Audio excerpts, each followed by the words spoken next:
आत्मविश्वास कब आता है?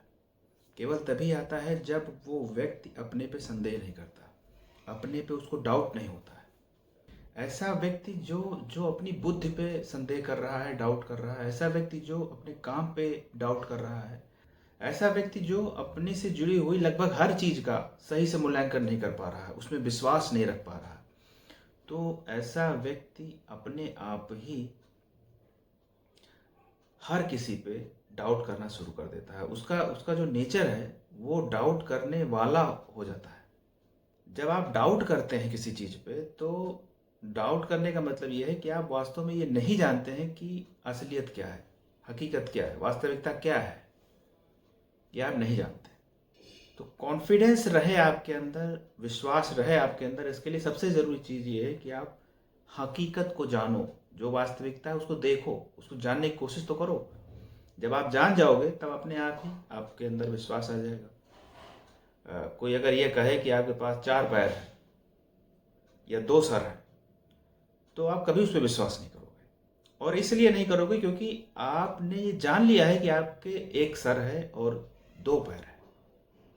आपने जान लिया है, आपका अनुभव है।